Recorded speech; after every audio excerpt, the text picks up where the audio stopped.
unusable. When we feel that, okay, this is not useful for me, like, okay, just a minute, the slideshow, right. So, when we feel something is unuseful for us, come on, students. Okay, I'll give you a simple example, right? Say, suppose if we have a newspaper, today's newspaper, right? We have read all the information in that and we keep it aside, and I mean, after a week or a couple of weeks, we throw that newspaper, right? Is it waste? Newspaper, is it waste material? Yeah, somebody can say yes, it is waste, and I say no, it is not waste. Why? Because newspaper is the best material to clean the glass, right? To clean the glass, it is the best material. The glass will be very clear, cleaned very well with using a newspaper. So once we are using it as a cleaning paper, then we don't call it as a waste paper. And some people can even wrap materials like old clothes, right? They wrap the clothes, cotton clothes or silk clothes in the newspaper and keep it in the wardrobes. Some people lay the newspaper in the wardrobes as a bottom lining paper, right? So we have multiple usage. After we read the news, the waste paper, what we call, people can use it in different ways. So can we call it as a waste? Answer is both yes and no. How can we say that? Once I read the newspaper is, I don't want to use it anymore. I don't want to keep it with me because it is occupying space in my house. I want to get rid of that. So I will sell it, or I will give it, or donate it, or throw it in the dustbin. So then it becomes a waste for me. The other fellow may start using it for doing articles. Right nowadays, people are making articles with paper, newspaper, recycle that newspaper and make a recycled paper, or even prepare the materials like pencils are being developed or manufactured from the used recycled paper. And even this paper can be used as a waste paper, tissue paper, to wipe off materials in the tables in the restaurants or any other areas, shopkeepers, right? So once I cannot use it anymore, I will say it is waste to me. Next, somebody else can start using it, right? So how we define waste? Waste is nothing but which I don't want to use anymore. A person or a group of people, they don't want to use it anymore and they want to get rid of that material, refuse it, right? So refuse from the society is called as a waste. If that waste is in solid form, we say that is solid waste. And what is solid waste management? Solid waste management means how best we can manage it. What is management? First thing is handling it properly without getting it contaminated to the various components of the environment like soil, water, air, or other living beings like animals, plants, and humans. Right? First thing, to avoid contamination, then properly dispose it, like treating it and disposing it, or properly dump it, right? Proper disposement and minimize the waste out of it. Right. So all that process is called as management. And it is not only this thing, my dear. It includes various things like management means first is collection of the solid waste is also part of the management. Then segregation of the solid waste, separation. Then treating it and discarding it. Right. So all these are nothing but management of solid waste. So we will discuss each in detail. So what is first of all solid waste management? Solid waste management is the collecting, treating, and disposing of solid material that is discarded because it has served its purpose or is no longer useful for us. It has done its work and no longer it is useful for us is called as solid waste management.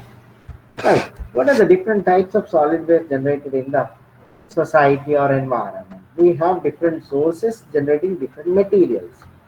The first one is ourselves like residential, which generates food waste, paper, cardboard, plastic, textile, leather, yard waste. Yard waste includes sweeping of the household, right? What we sweep in the house and yard or lawn, all that sweeping material can be called as a yard waste. Then wood, glass, metals, ashes, special waste including the medical wrappings or any other packaging material or small plastics or the bottles of what we say this medicines or any cosmetics, all that can be included under special waste, including sewage waste, right, which consists of, it is a liquid waste but it is also waste material coming out of the house. It is not in the solid form, right? Wastewater from the house. So these are residential waste materials. Students, am I audible to you people? Yes, sir. Right. So next is industrial waste. Industrial waste means light and heavy manufacturing, fabrication, construction sites, power and chemical plants. Power plant waste, chemical plant waste, like paper and pulp industry, solid waste, or textile industries, or chemical industries. All that can generate huge amount of solid waste in the environment, right? Then housekeeping waste, packaging, right?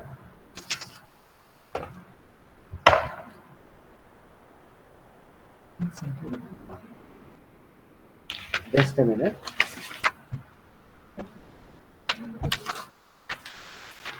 Really, thank you. Thank you. Ah. Ah. Okay, sir. Just a minute, student. Thank you. Sir. Yes, sir. Yes, sir. Okay. Second one, sir. Right. Ah,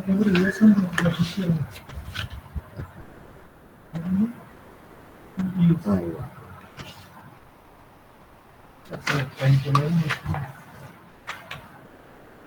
Right. So, housekeeping waste in the quarters, right? Packaging, food waste, construction and demolition material waste, hazardous waste, ashes, etc. Then commercial. Commercial means the shopping complexes, hotels, restaurants, right? Outside what we roam, all that includes waste material like stores waste or hostels. I mean, commercial areas means stores, hostels, restaurants, markets, office buildings, etc., which generate waste like paper, cardboard, plastic, wood, food waste, glass, metals, special waste, hazardous. Hazardous waste means containing contaminate diseases, right? Which can contaminate the disease, like we can say the slaughterhouses, right? The chicken shop or a mutton shop that contains the waste which contains proteins, right? Meat products, carcasses of living beings.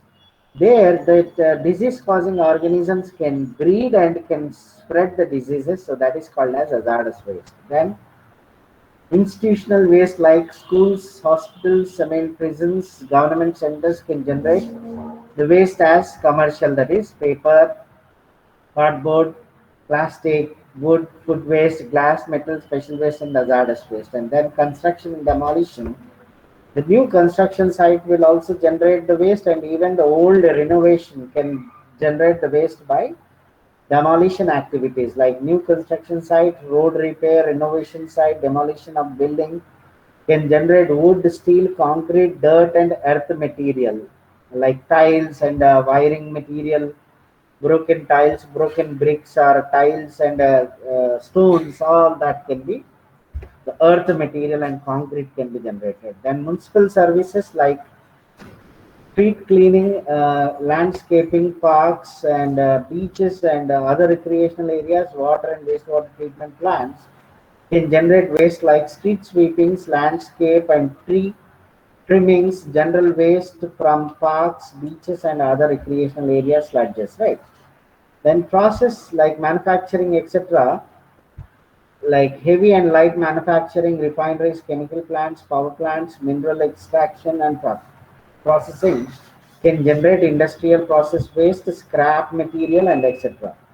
Right.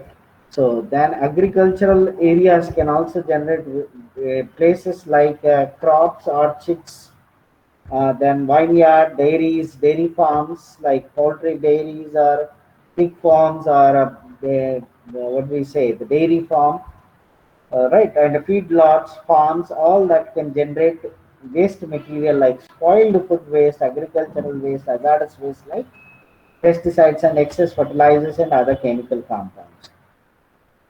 So these are the waste which can be generated in the environment, right? These are various sources and various types of waste which can be generated. Now, how we can treat this waste, right? The methods of solid waste disposal and management includes various methods like solid waste open dumping, solid waste open burning, sea dumping process, solid waste sanitary landfills, incineration method, composting process and fermentation, or it is also called as biological digestion, that is vermicomposting, and salvaging procedure, right? So what is solid waste open dumping? Open dumping is nothing but a huge land area will be taken or a valley will be taken wherein all the solid waste will be dumped illegally or legally into that particular land area or a valley. If it is a valley, well and good, but if it is an open land, that creates problem in the surrounding areas, like it gives foul smell in the residential colonies if there are there any nearby this dump yard, right? And even the total area will be stinking with the foul smell, and even the diseases can spread out, right? So that is a problem, and even because of this air breeze, the waste from that open land area will be lifted in the air and will be spread to a larger area, and it can contaminate the diseases and it can spread the infection, right? Then solid waste open burning. Open burning is absolutely illegal activity. Why? Because people in the open land, they dump the solid waste and then they will start igniting it, and it will clearly burn. And it doesn't burn for 1 or 2 hours, it can burn for a couple of weeks, my dear. Continuously it's keep on burning until there will be heavy rain and all the waste will be wet. Then till then that waste will be burning, and it includes even the plastic material which can pollute the environment air a lot, and even it can generate the smoke, and ashes will be entering into the air that generates a pollution, air pollution. Right. The next one is sea dumping process. This is the oldest technique what generally many of the countries are employing nowadays, right? What they do is they take the solid waste from the cities and put them on the large barges, a ship-like vehicle, right? A vessel, marine vessel, which will carry all the solid waste into middle of the ocean, and they dump it there. But there it won't get rid, right? We just get rid of it for that particular time, but in the water it is causing a lot of pollution, and again through the tides it will come to the seashore, and seashore again we need to do the same process, that is lifting the waste and throwing it somewhere else. That is also not appropriate method to dump or manage the solid waste. The next one is solid waste sanitary landfill. Primarily people used to take a valley and put all the solid waste in that, and throw the sand, earth material, soil from the top, so it can get naturally degraded.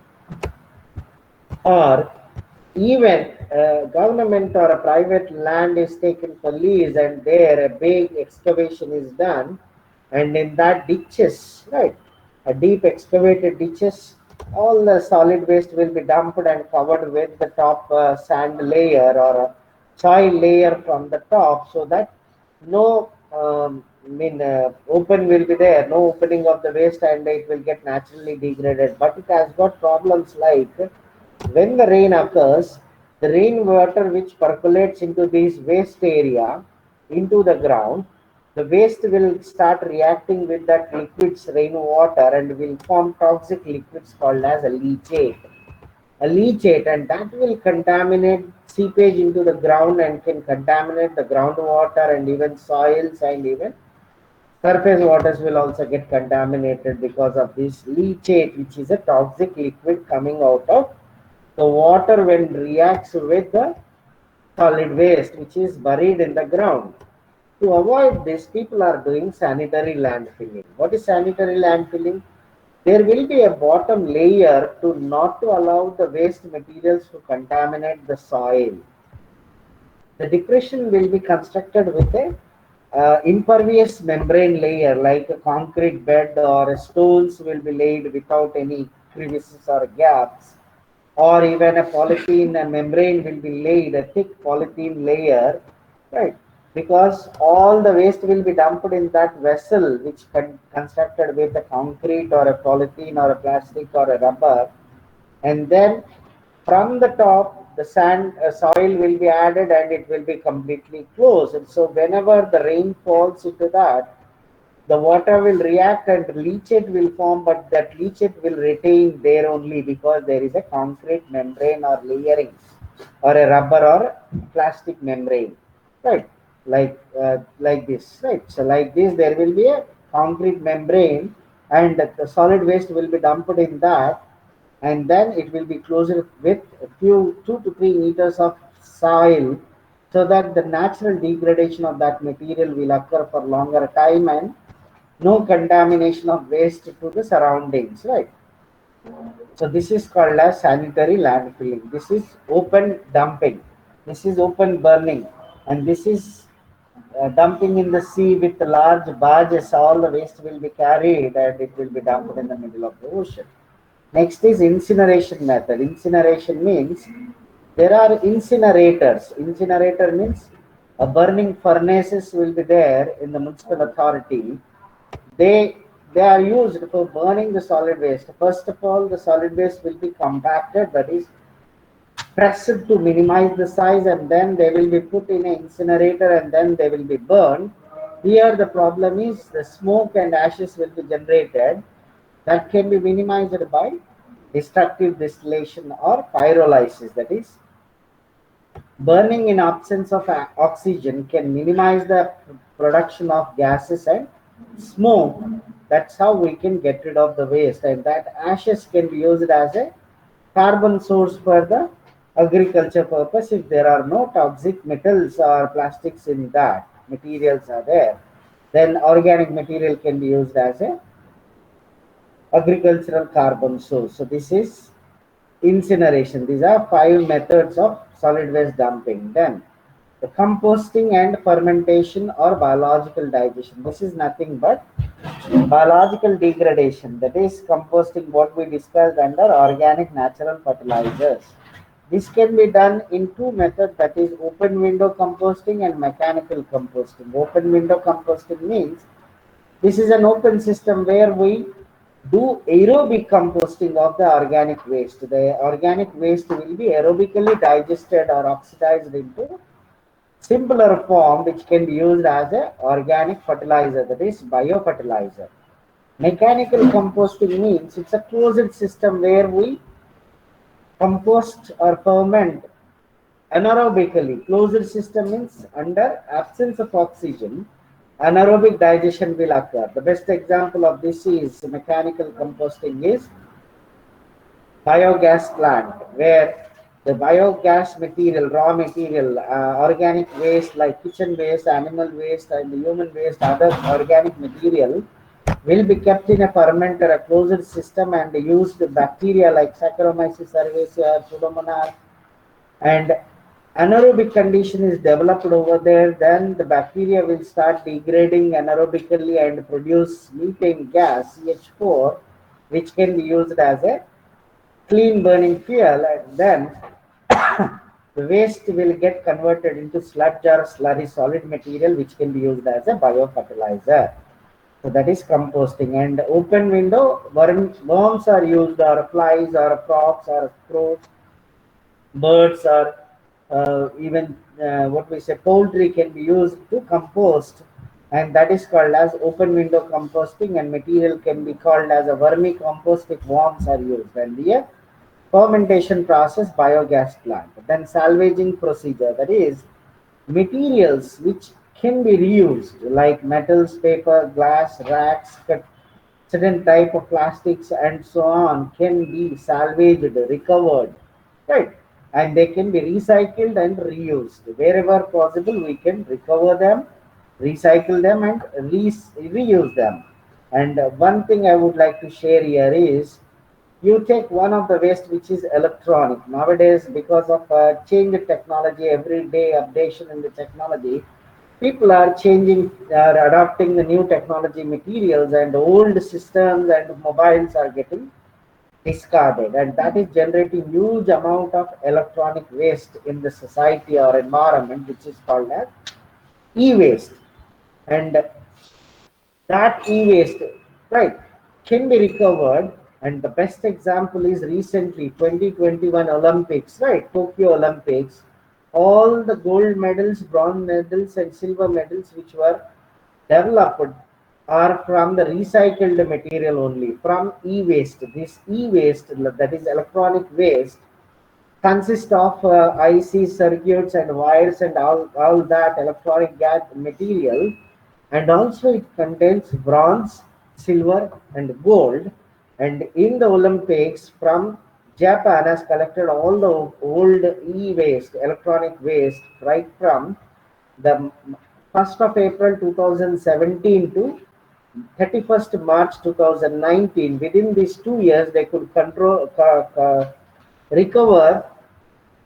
I mean, they collected more than 78,000 tons of electronic waste and extracted 35 kgs of gold, 32 kgs of gold, and 35,000 kgs of silver, and nearly uh, uh, 30 kgs, 30,000 kgs of bronze out of these items, right? Electronic gadgets, and all the gold medals, silver medals, and bronze medals made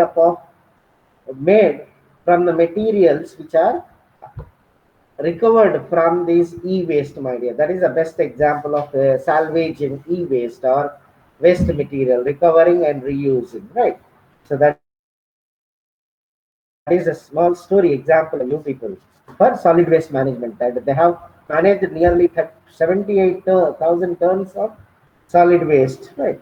And even they developed podiums from the waste material like plastic material, and they have constructed those 86 or 96 podiums for total this Olympics activity, right? So next is Environmental Protection Act, the last topic of the fourth unit.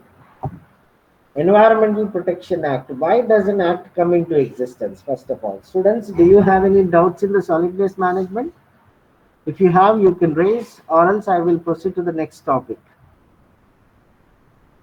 No, sir. Right. No.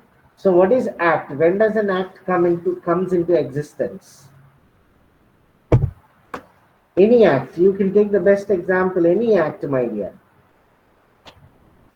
I'll give you a simple example, like you take Water Act, or even recently, I mean, not political issue, but any state bifurcation, right? It's an act. The bifurcation will be made as an act, a constitutional act. Why these acts come into existence? When there is a problem, inequality, right? Or there is a difference in opinion, or we can simply say the conflicts between the people. We will take the best example is water. Water Act 1972, right? It has existed. And what it says, Water Act, prevention and control of water pollution, right? Who has to control that pollution? The people. The government authorities will proceed with give acts, rules, and regulations, and people have to follow. Why?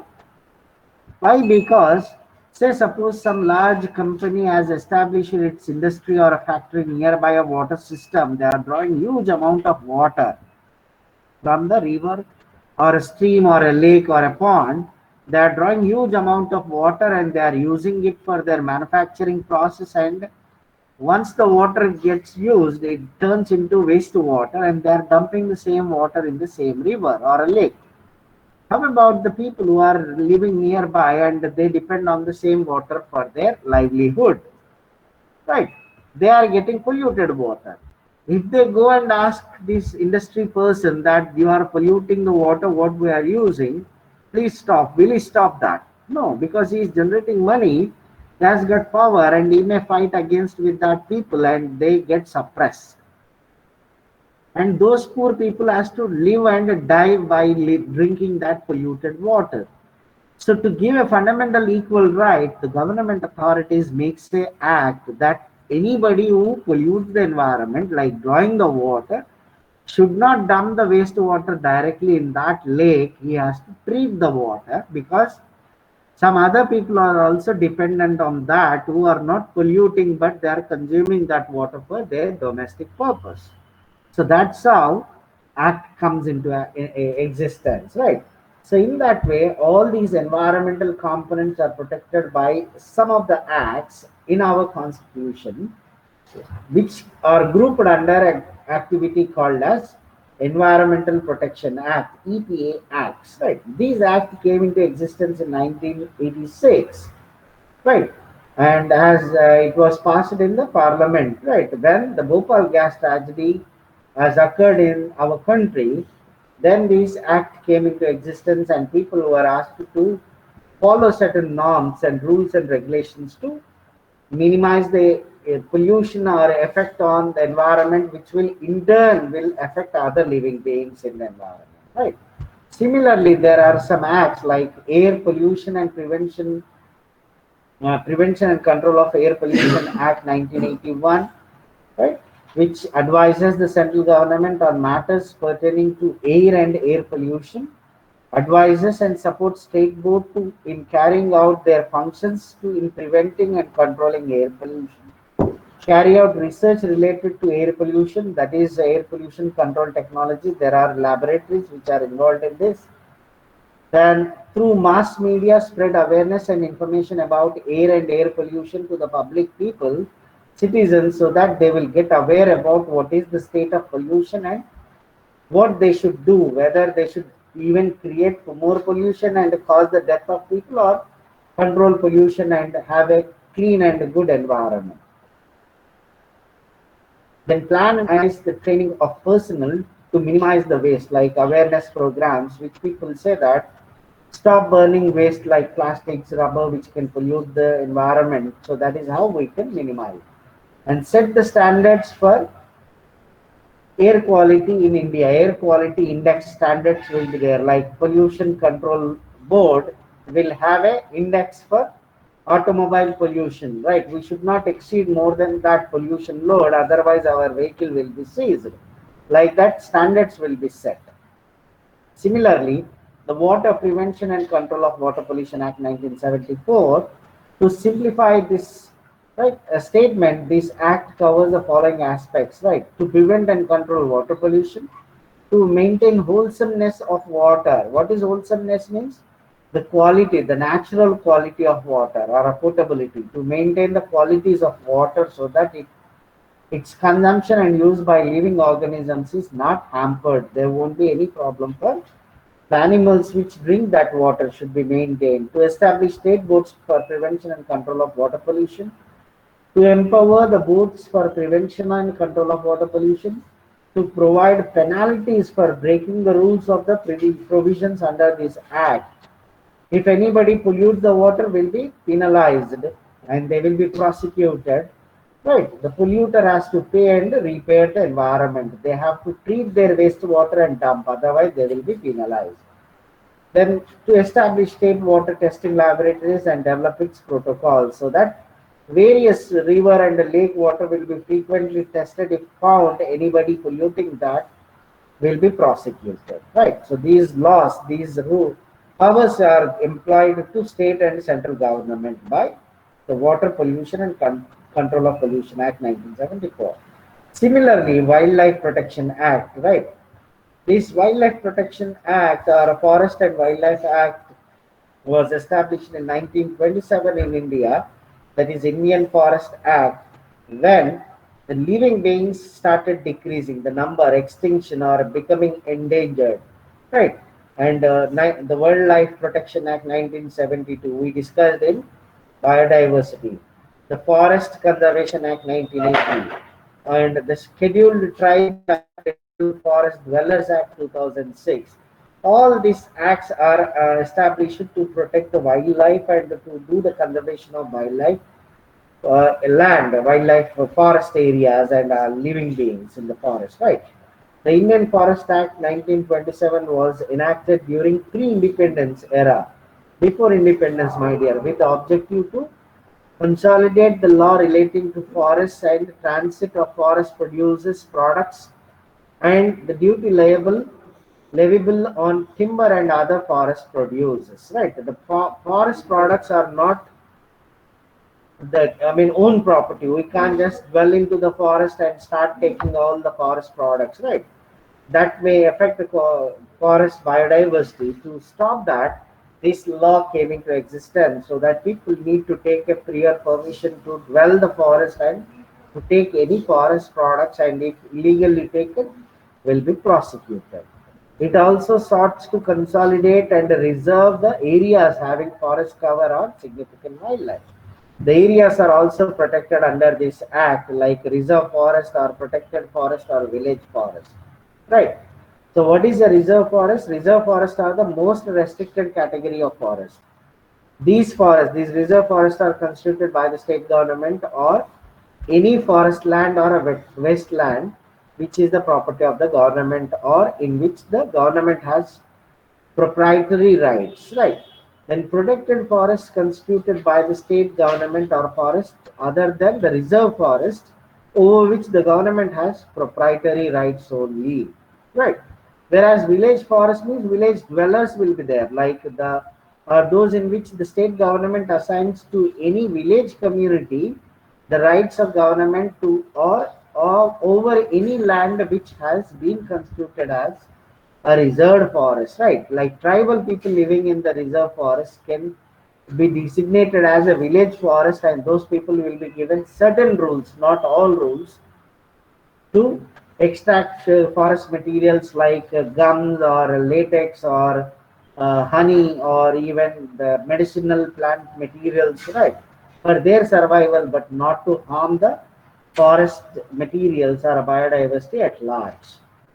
Right. And then Wildlife Protection Act 1972, we have already discussed it in the biodiversity that under this, the Act prohibits hunting of animals listed in Schedule 1, 2, 3, and 4, which will be designated as endangered species. The animals which are listed as endangered species in our country and even endemic species listed under Schedule 1, 2, 3, and 4 will be strictly, stringent rules and mechanism will be taken, because if anybody found illegally killing that, the best example is black buck of India is a endangered species, and Salman Khan was involved in killing one of that and hunting it, and he was also prosecuted. Not even a small poor fellow or a small citizen of the country, but one of the most famous personality in the country was also prosecuted by the government and CBI, Central Bureau of Investigation, for illegally hunting an animal which comes under the Schedule 1, 2, 3, and 4. So that is how all the living beings will be protected by the Wildlife Protection Act. Right. Then Forest Conservation Act. According to this Forest Conservation Act, even the government, if it takes any land, forest land, for development activities like for developing a drinking water project or irrigation project or transmission line or railway line or road or power project or defense related projects, mining, etc., the government has to give some other land as a rehabilitation plan, improvement plan, or rehabilitation plan, and then they could take this land for the development activity. Otherwise, they don't have any powers to take that. These activities will be looked after by an authority called as Compensatory Afforestation Management and Planning Authority. Compensatory, that means if government takes any land, forest land, for any project development activity, they have to compensate improvement plan and rehabilitation plan and give some other land for wasteland for the forest authorities to develop it as a forest. Afforestation has to be done. that compensation, whether it has occurred or not, will be taken care by the compensatory afforestation management and planning authority, which works under the Ministry of Environment and Forestry and Climate Change, which is the major authority which is looking after all these acts and biodiversity and forest environment in our country, right? And what is that? Environment Protection Act, Ministry of Environment and Forestry and Climate Change is this enforcement of environmental legislation that enforces all the laws, rules and regulations, and even maintains boards.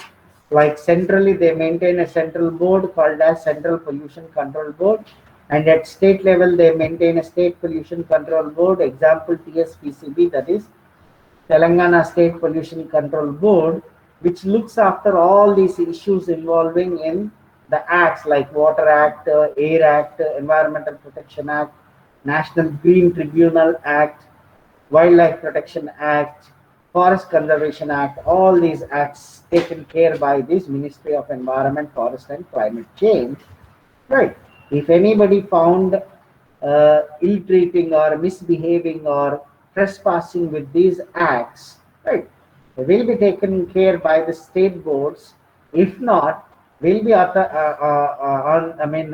they will be acted by central board or even the Supreme Court under the Ministry of Environment will be taken care by that people and will be penalized, right?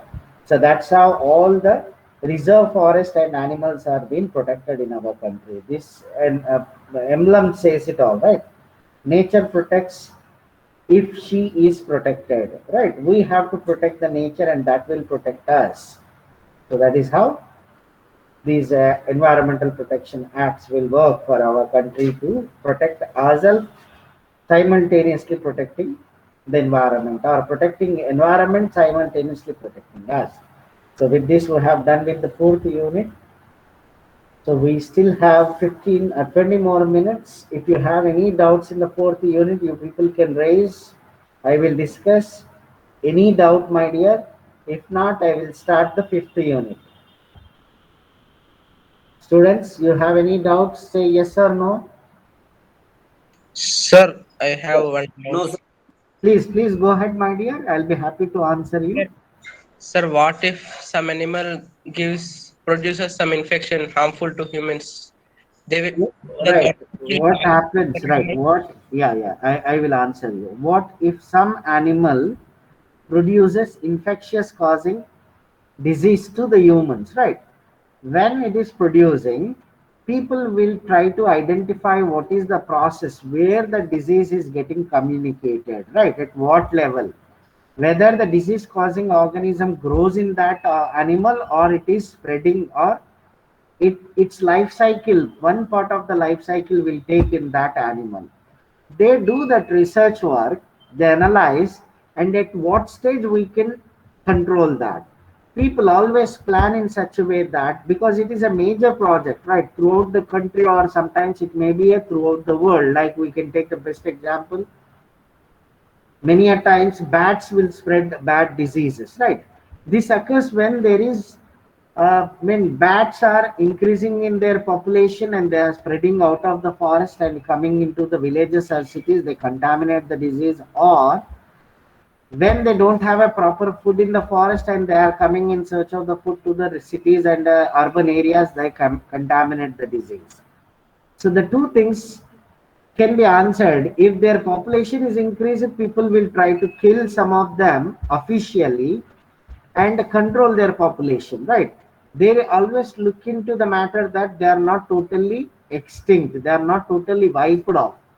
Some of them will be, protected in the forest. If the forest food is not available, they are coming out. Then we need to see into the matter that we need to improve the afforestation in the forest and try to give them a good food so that they remain in the forest, never come into the cities and urban areas so that they can contaminate the disease. Right? It is not that one living being is harming, we should kill all that. No, they will be in other way. They are connected to the food chain, so we are not supposed to kill them, wipe off them. We need to protect them, by controlling the disease and controlling their population. That can be done, right? Okay, sir. Okay, sir. Right. Any more doubts? Right. So I will start the 5th unit. Right. 5th unit has got many simple topics. Each one is different from other. Like it is not like a continuous air, water, soil pollution, where environmental pollution topic, right? Unit. This 5th unit has got different topics. The first topic is watershed management. What is watershed management? What is watershed, first of all? What is watershed? I discussed in the time of this, what we say, uh, floods and dams, right? How does water fill in a lake or a river? Is it the rainwater which is falling in that river or lake? All the water which is there in Sarnagar Lake or Hussain Sagar Lake is the water which fall as rain in that lake only. Yes or no? Yes, sir. Sarnagar lake లో పడ్డ వర్షమే సర్నగర్ lake నిండిందా? చుట్టుపక్కల land ఏరియాలో పడిన వర్షం water ఎక్కడికి వెళ్తుంది? If water is falling in the Dilsuk Nagar area, where that water goes? Does it goes into Sarnagar Lake or it goes in some other area? Students, are you there with me? Yes, sir. Right. So answer my question, my dear. No, the water which is collected in a lake is the water which is falling in that area as a rainwater. The water which falls in our locality, that runoff, storm water which flushes on the road, where that water will go. మన ఇంట్లో పడిన వర్షం నీళ్ళని ఎక్కడికి వెళ్తాయి? బయటికి వెళ్ళిపోతాయి కదా ఇంట్లోంచి. You can see that the water going out through the gate entrance, right? It flushes on the road. You can see the roads will be flooding for some time when the heavy rains are occurring. Where that huge amount of water will go? It goes and gets collected in the lowest elevated area in that particular area. That lowest elevated area will serve as a pond or a lake, right? That lake is called as a basin, and the total area from where the water goes into that basin is called as a catchment area. Say there will be a basin over here, it will be always represented in a leaf form, right? So this is how the water enters. I mean, where this is a land area, my dear, right? This is totally land area. Wherever the water, rainwater falls in this area, it will get collected in these streams or lakes or rivers or tributaries, right? And it will start flooding.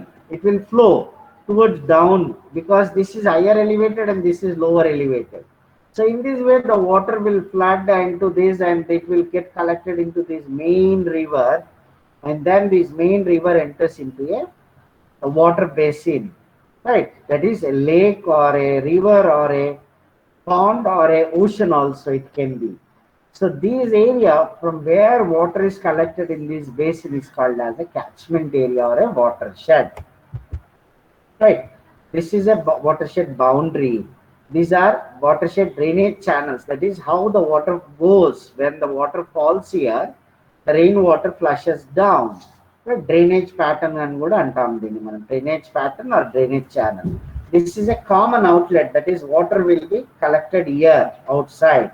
It could be a basin, that is a lake or a river or a ocean or a pond, anything it could be. This could be a small land or a big land area, right? In our country, the biggest watershed is river Ganges, right? It collects water from many rivers and dumps into the oceans. So that is the biggest watershed. This can be a small watershed. So what is watershed management?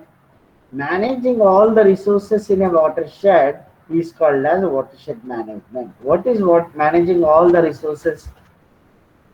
Say suppose this is the watershed and there is a very less amount of water here. If somebody, this could be a big area of nearly say 20 acres or 30 acres of land, and nobody is using this, it becomes a barren land, right? Barren land. If we want to use First thing what we want is a water. We will bore a hole and we'll see that is there any water source here. No water, the land will be left as it is. No, if people will develop a colony or industrial or agriculture, it will become a waste. And say if at all here the water is more, here the water is more, all people would like to develop a colony or an industry or agriculture activities here, right? So this land area becomes wasteland in this watershed where there are no water. So instead of leaving that land, we should develop in that, that is water resource should be improved. How we can improve water resource here? We can make a channel so that the water will be allowed to pass here. Or is that possible? Can we make a water lane, water channel and improve water here? Yes. The best example is Kaleshwaram, Telangana state, one of the biggest project in the world, my dear. Right? The Ettipotala project antaru. Ettipotala ante lift irrigation. Lift irrigation means where water will not go because of elevation, the water doesn't flow in this against the gravity, but people have pumped that water and allowed that water to go against the gravity by employing energy, and they are establishing the water resources over there so that the land will be used for irrigation purpose and water is available and they can get benefits from the irrigation, and that will get compensated with the money they are using for pumping of water, right? So one of the best lift irrigation techniques, one of the best in the world is Kaleshwaram, right?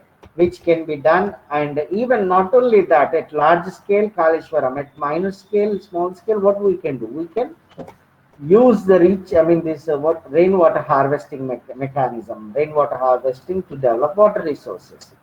Is it only water resources developing is called watershed management? No, all the resources, distribution of its resources, all the resources including food resource, energy resource, human resource, water resource, air, good food, all that should be there in this watershed. So we can take a simple single area and we can develop all that resources. The other one watershed will be there here and one watershed. If we divide the total land area into small watersheds and try to develop them, it becomes a total development of a state or a city or a country or a world, right? So that is the idea of watershed management, developing with small scale, acting locally. We can make the global changes, right? People can make the global changes. That is the idea. That is, the land is categorized into simple watersheds, and then the development activities will be taken care.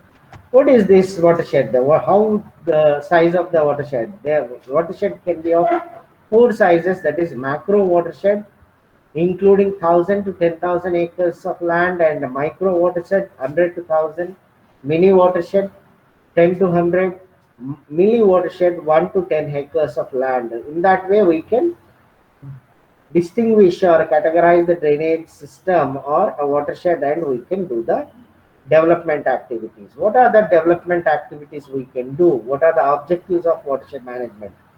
The watershed management objectives are production of food, fodder, fuel, pollution control, right? Production, all the resources. Over exploitation of resources should be minimized. Water storage should be improved. Flood control should be done. Checking sedimentation in the lakes and ponds and reservoirs has to be done. Wildlife preservation has to be done. Soil erosion control has to be done, and prevention of soil degradation and conservation of soil and water has to be done. So these are all the objectives which can improve all the resources in a watershed. Then how we can do that? Even, not only this, my dear, employment, it can even has to generate employment, human resources, employment generation through industrial development, dairy, fishery production, recharging of groundwater to provide regular water supply for consumption and industry, as well as irrigation, recreational facilities. All this has to be done. How? The main components of watershed will be soil and water conservation. One of the main out of all these objectives, the main are soil and water conservation. Why? Because if we have good soil and good water, we can have good food and industries can be developed, or even people, colonies, residential Energy resources and employment, all that are interrelated to these only. Then water harvesting and water management, right? Recharge of groundwater has to be done by water harvesting, rainwater harvesting, and alternate land use program. Alternate land use means land use, land pattern. Whatever land is available, say here is the fertile land, if we use that for industry, it's waste. Here is the barren land, if we use it for agriculture, waste, right? We need to identify the quality of land. If the barren land, it has to be used for industries and civilization, that is colony, whereas fertile land should be used for agriculture, for land use, land pattern. Depending on the pattern of the land, we need to quality of the land, we need to use the land. That has to be done. Then the programs of watershed management include recognition phase, restoration phase, protection phase, and improvement phase. Right? It is not ending, right? It is continuous. That we need to identify an area as a watershed first of all, then restore whatever materials are less resources and what resources are good. We need to identify, and then the resources which are in less has to be improved. Then once the resources are developed very well, everything is going well, then we need to protect that protection phase by the people, I mean from the people, so that nobody will harm it and no over exploitation occurs. All the resources will flourish for longer time. We need to give a protection and continuous improvement, because the population increases and supply has to increase. So continuous improvement has to be done according to the forecasting population, right? So that is what the programs of watershed management includes, right? And then next topic is environmental ethics. We have 5 more minutes. I will close the session here. We can have one more class on Thursday evening. If you have any doubts, you can raise, or else I will take attendance for today's class.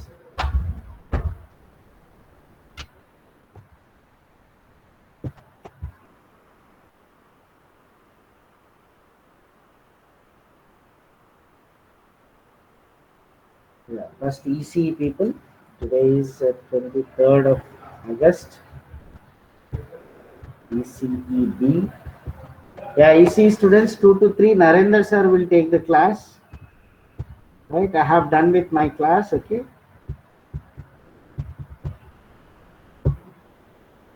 Activities.